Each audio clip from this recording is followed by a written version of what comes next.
Back with another chapter. Thank you for joining. We are in Job, one chapter a day. Some of these are a little shorter. Last one was kind of short, but it's a longer conversation. So I just want to jump right into the next one so we don't lose where we're at, right? So he was lamenting in chapter 3.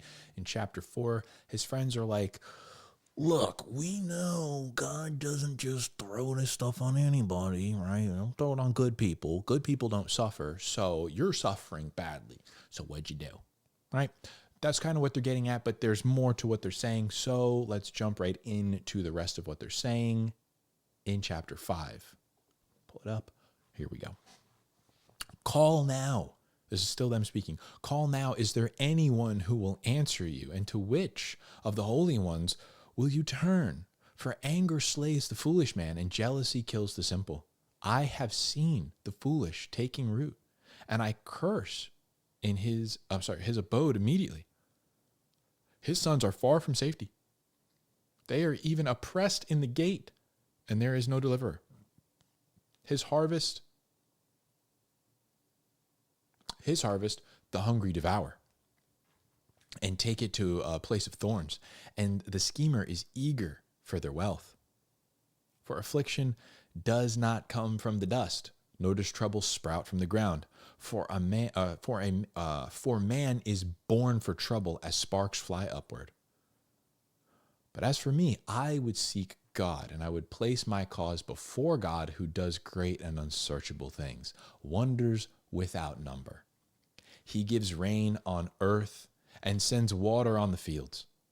So he sets on high those who are lowly, and those who mourn are lifted to safety. He frustrates the plotting of the shrewd, so that their hands cannot attain success. He captures the wise by their own shrewdness, and the advice of the cunning is quickly thwarted. By day, they meet with darkness and grope at noon as in the night. But he saves from the sword. But he saves from the sword of their mouth, and the poor from the hand of the mighty. So the helpless has hope, and the unrighteous must shut its mouth. Behold now, how happy is the man whom God reproves. So do not despise the discipline of the Almighty, for he inflicts pain and gives relief. He wounds, and his hands also heal. For 6 troubles he will deliver you, even in 7 evil he will not touch you. In famine he will redeem you from death, and in war from the power of the sword. You will be hidden from the scourge of the tongue. You will not be afraid of violence when violence comes. You will laugh at violence and famine. You will not be afraid of wild beasts. For you will be in the league with the stones of the field, and the beasts of the field will be at peace with you. You will know that your tent is secure, for you will visit your abode and fear no loss. You will know also that your descendants will be many, and your offspring as the grass of the earth. You will come to the grave with full vigor, like a stacking of grain in its season. Behold this, we have investigated it, and it is so. Hear it and know for yourself. So they're doing this thing, right? Where chapter 4, they're going, and a little bit of chapter 5, are going, look, we know this to be true. We know this.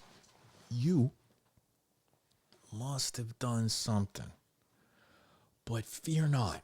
God is correcting you. You messed up somewhere. Stuff doesn't just fall out of the sky, right? And we know that. So take heart. God is reproving you. Be joyful. Try to keep your chin up. Don't curse the day that you were born. This is just God doing his thing.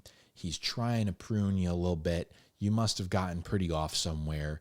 You've said a lot of great things and helped a lot of people, but, from the high, he takes people down from those high places. He exalts the lowly. So be humble. They're basically They are acting like, they know what's going on. They have no idea what's going on. They're just speaking. And not everything that they're saying is necessarily wrong. It just doesn't apply to him. They have no idea what's going on. But they're just surmising that, which this is where they are wrong. Good things happen to good people. If you're good, you'll have good. When you're wrong, bad things happen to you. But God will forgive you. And they say, even 6 times, God will forgive you. Even if you do a 7th bad thing in a row, God will still take you back. And it's like, there's a half truth in there. God does forgive. And there is joy in the reproving, because you know that you're not alone. God has not abandoned you to wickedness. So there is a little bit, there's a shred of truth in what they're saying. Knowing that God is correcting you means it assures you that he is pulling you toward him and that there's a place for you. He's not abandoned you. So they're like trying to hit him with, like, if they were talking to each other, right? But they don't know what's going on. And it's not for them to know necessarily. But they also are not bringing an actual charge against him. They're not saying, look, you did this, right? Like when Nathan goes to David, we'll see this when we read through Samuel, Kings. I can't remember where it is.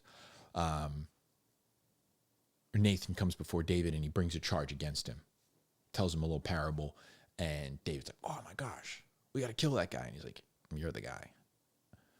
Oh, brings a charge against him. They're not really bringing anything up. They're just like speaking in generality, saying you must have done something. They don't really have anything to accuse him of.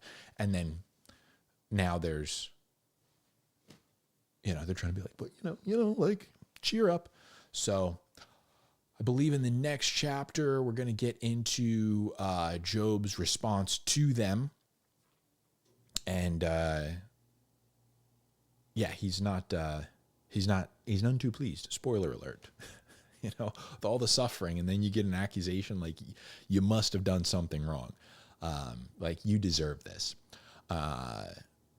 So anyway, we will pick up in chapter 6 next time.